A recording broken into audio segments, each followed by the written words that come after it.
It's time for Jim to stop trading. You brought up a great point at the top of the show about small caps and them doing well. Well, if you want to know a barometer of small cap, you can always do paychecks. The better one, I think, is Cintas that provides small, medium-sized business with fire protection equipment, but of course uniforms. The stock had an unbelievable quarter. They beat the numbers big on every single line and also raised very big. And this is a sign of great health in the country, and I think this is a remarkable company. They beat and raise, beat and raise, beat and raise, and Todd Schneider is just not a showman.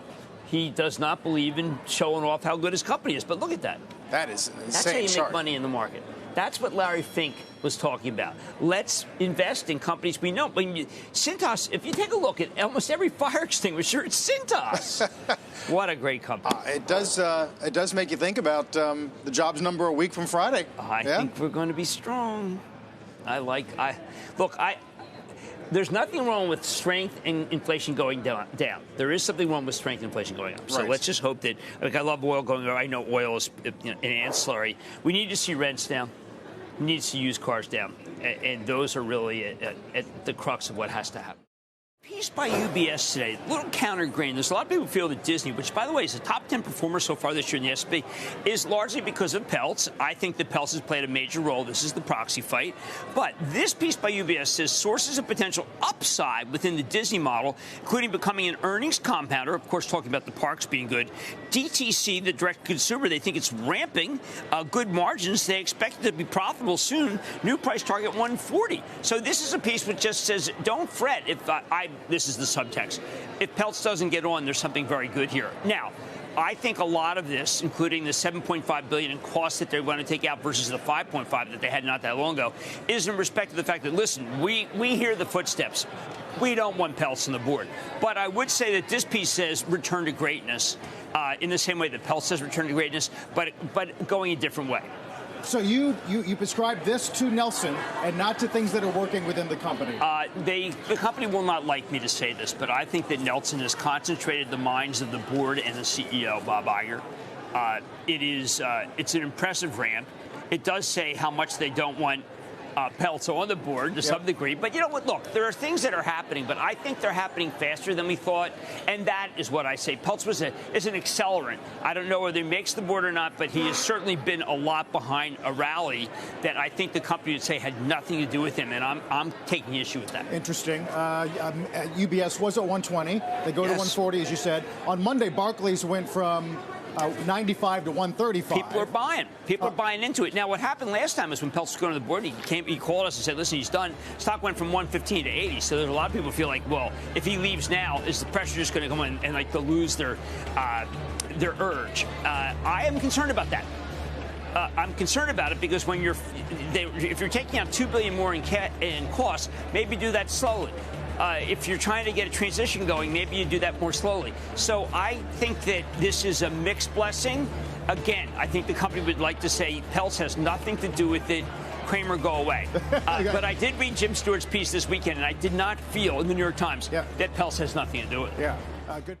Welcome back to InvestMinder, where we break down the latest investing news and trends. Before we dive into our analysis, we want to thank you for tuning in. If you're new here, consider subscribing to stay up to date with our latest investing videos. And for our returning viewers, we appreciate your continued support. Now, a quick disclaimer: we are not a professional financial advisory company, and our content is for educational and entertainment purposes only. Always conduct your own research and consult with qualified professionals before making any investment decisions. Let's dive right into dissecting the key points raised in that CNBC segment. Get ready for some insightful analysis and maybe even a few surprises as we unpack the potential implications for investors. One of the standout companies mentioned was Cintas, a provider of fire protection equipment, uniforms, and other services for small and medium-sized businesses. According to the CNBC hosts, Cintas had an unbelievable quarter, beating expectations across the board and raising its guidance significantly. They praised the company's remarkable performance, with one host describing it as a testament to the country's economic health. Cintas' success is particularly noteworthy in the context of the upcoming jobs report, which is slated for release a week from Friday. The hosts expressed optimism about the report's strength, with one stating, "I think we're going to be strong. However, they also acknowledge the importance of balancing economic strength with declining inflation, emphasizing the need for falling oil prices, rents, and car costs. The discussion then shifted to Disney, with the hosts unpacking a recent report from UBS that painted a positive outlook for the media giant. According to the report, Disney has potential upside sources within its business model, including the prospect of becoming an earnings compounder, driven by its successful parks division and the rapidly growing direct-to-consumer DTC streaming service. The UBS report also expects Disney's DTC segment to achieve profitability soon, citing strong margin potential. Consequently, the investment bank raised its price target for Disney to $140, up from its previous target of $120. This optimistic outlook comes amid Disney's ongoing proxy battle with activist investor Nelson Peltz, who is seeking a board seat. The CNBC hosts delved deeper into the Peltz-Disney saga, with one host suggesting that Peltz's involvement has played a major role in accelerating Disney's cost-cutting efforts and strategic shifts. While the company may not want to admit Peltz's influence, the host argued that the activist investor has served as a catalyst, prompting Disney to act with greater urgency in addressing its challenges. Interestingly, the hosts also discussed the possibility of Peltz withdrawing from the proxy fight, expressing concerns about the potential loss of momentum if the pressure from his campaign dissipates. One host cautioned that Disney might need to proceed cautiously with its planned $7.5 billion in cost cuts, suggesting a more gradual approach to avoid disrupting the company's transition efforts. Shifting gears, the conversation turned to the pharmaceutical giant Merck and its revolutionary drug that is saving countless lives. According to the hosts, this drug is a game-changer for patients who would otherwise face a death sentence without it. While details about the specific medication were scarce, the hosts' reverence for its life-saving potential was palpable. Next up was Norfolk Southern, a company embroiled in a complex situation following the recent train derailment in East Palestine, Ohio. The hosts acknowledged that while no company would celebrate such a crisis, Norfolk Southern's substantial coal transportation business could potentially benefit from the fallout. Interestingly, they mentioned that rival railroad operator CSX might not be able to capitalize on the situation as effectively. The discussion then shifted to Norfolk Southern's leadership, with the hosts praising the company's CEO, Alan Shaw, for his decisive actions. Shaw, according to the hosts, has been proactive in restructuring the company and addressing its underperformance, even going so far as to lay off employees to streamline operations. His bold moves were commended as a sign of his determination to steer Norfolk Southern back on track. Transitioning to another consumer goods giant, Procter & Gamble, P&G, the host delved into the company's recent struggles and the measures taken by its CEO, John Mueller, to turn things around. Mueller, described as Mr. Shoe by the hosts, has been uncompromising in his efforts to improve P&G's performance, even laying off employees if necessary. The hosts seemed to applaud Mueller's no-nonsense approach, characterizing it as a refreshing departure from the company's past complacency. As the segment progressed, the hosts teased upcoming segments featuring insightful interviews and discussions. One highlight they mentioned was an interview with Rob Davis, presumably an expert or analyst, who would provide a deeper dive into Merck's groundbreaking drug and its potential impact on the pharmaceutical industry.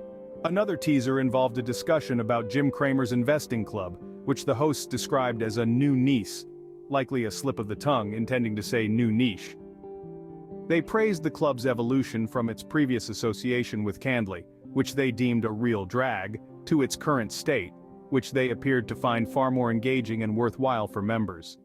Moving on, the hosts shifted their attention to the broader market, specifically the Dow Jones Industrial Average's impressive 300-point gain at the open. While they acknowledged the positive momentum, they also cautioned against complacency, urging viewers to stay vigilant and informed about the underlying factors driving the market's movements. One factor that caught their attention was the impact of activist investors like Nelson Peltz on corporate decision-making. The host cited Peltz's ongoing battle with Disney as a prime example of how an activist investor can serve as a catalyst for change, even if the company itself downplays the influence. The discussion then pivoted to the importance of investing in companies that resonate with individual investors. One host, echoing the sentiments of BlackRock CEO Larry Fink, advocated for investing in companies that people truly understand and interact with regularly. Cintas, the fire protection and uniform provider, was held up as a prime example of such a company, with the host noting that many people likely encounter Cintas' products and services without even realizing it. This notion of investing in familiar and relatable companies seemed to strike a chord with the hosts, who emphasized the value of putting money into businesses that align with one's personal experiences and understanding. They suggested that this approach could help investors make more informed and confident decisions, rather than blindly following trends or speculative investments. The conversation then turned to the broader economic landscape, with the hosts expressing cautious optimism about the ongoing recovery. One host remarked that while economic strength is generally positive, it must be balanced with declining inflation to truly benefit consumers and the overall market. They identified specific areas where declining costs would be particularly beneficial, such as rents, oil prices, and car expenses. The hosts acknowledged that these declines often lag behind broader economic trends, but emphasized the importance of such relief for household budgets and consumer confidence. As the segment neared its conclusion, the host teased an upcoming appearance by Jim Cramer, the famous stock picker and host of Mad Money. They praised Cramer's investing club as a valuable resource for investors, noting that his insights and analysis would be a highlight of the upcoming show. The hosts also mentioned an event featuring Lisa's bottle signing for Vosforo in Palm Beach Gardens, Florida. While the details were sparse, their excitement about the rapid sellout of the event suggested a strong interest and engagement from their investing community. Shifting gears slightly, the discussion turned to the nuances of market dynamics and the interplay between different sectors and industries. The hosts acknowledged that while certain companies or sectors may be thriving, their success could potentially have ripple effects or unintended consequences elsewhere in the broader economy. The impact of Norfolk Southern's situation on its rival, CSX. While Norfolk Southern's coal transportation business might benefit from the fallout of the recent train derailment, the hosts suggested that CSX might not be able to capitalize on the situation as effectively. This highlighted the intricate web of competitive forces and market dynamics at play, even in seemingly unrelated industries. The hosts also touched upon the concept of earnings compounders, a term used to describe companies that consistently deliver strong earnings growth over an extended period. They referenced the UBS report on Disney, which posited that the media giant could potentially become an earnings compounder, driven by the success of its parks division and the rapid growth of its direct-to-consumer streaming service. This idea of identifying and investing in companies with the potential for sustained, compounding growth seemed to resonate with the hosts. They suggested that such companies could offer investors a more predictable and reliable path to long-term wealth generation, as opposed to chasing short-term trends or speculative plays. Continuing on the theme of long-term investing, the hosts revisited the topic of activist investors like Nelson Peltz. While acknowledging the potential disruption and pressure that activists can exert on companies, they also highlighted the potential benefits of such interventions. One host argued that Peltz's involvement with Disney had served as a much-needed wake-up call, prompting the company to accelerate its cost-cutting efforts and strategic shifts. The host suggested that without Peltz's influence, these changes might have occurred at a more glacial pace, potentially compromising Disney's competitiveness and future growth prospects. The hosts also explored the concept of corporate leadership and its impact on a company's trajectory.